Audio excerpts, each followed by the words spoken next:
facilities had collapsed.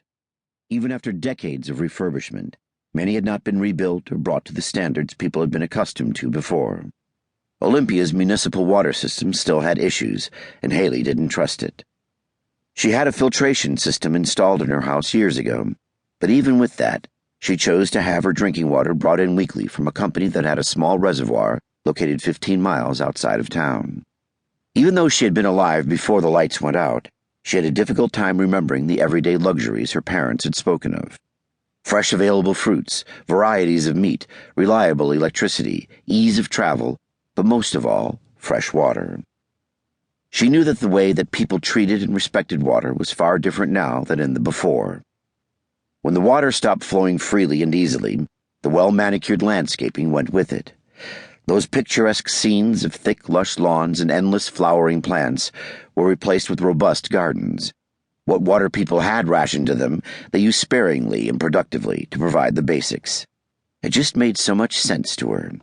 She understood the desire to see pretty flowers in yards covered in grass, but after living through the scarcity of the time that followed the attacks and the Great Civil War, she would always be prepared.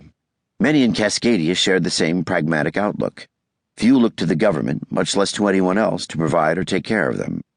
An entire generation had lived through and taught their progeny to be more self-reliant and to live self-sustainably.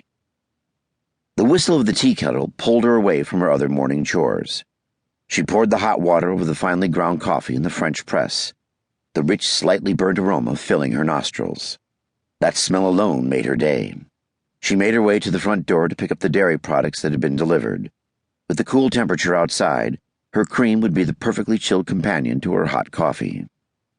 She opened the front door and was surprised to see a man hovering at the entrance, his face obscured. "Are you coming to get this?" he asked, holding up a basket filled with the dairy products she was in need of. It was a voice she knew instinctually, but she almost couldn't believe it. "Hunter? Hunter, is that you? Oh my God, it's you!"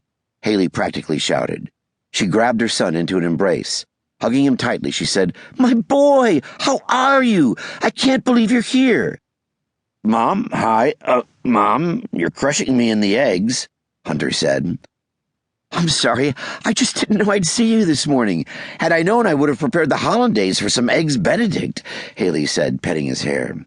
She still embraced him tightly, almost as if she was afraid to let him go.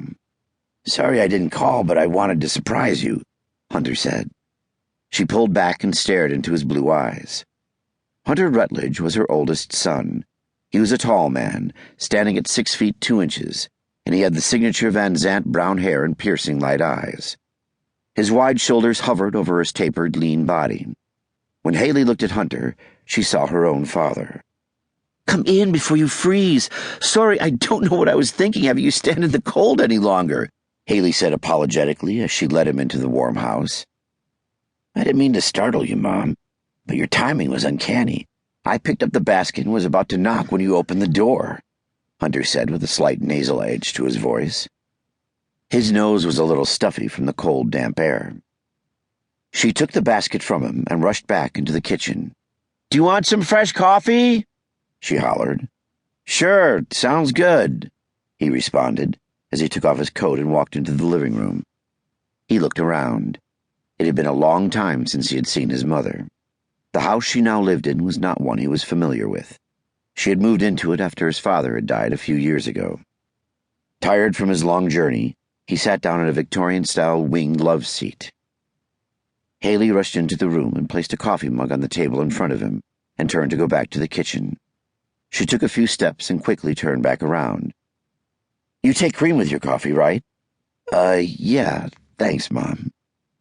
He looked at the steam coming off the coffee and took a sip, grinning. The bold taste of the coffee made him feel much better.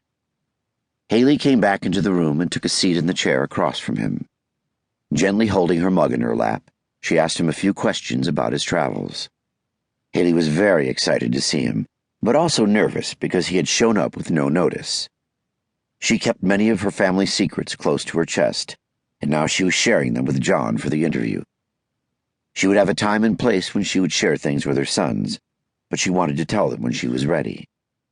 Having Hunter there meant the conversation needed to happen sooner rather than later. "Mom, is everything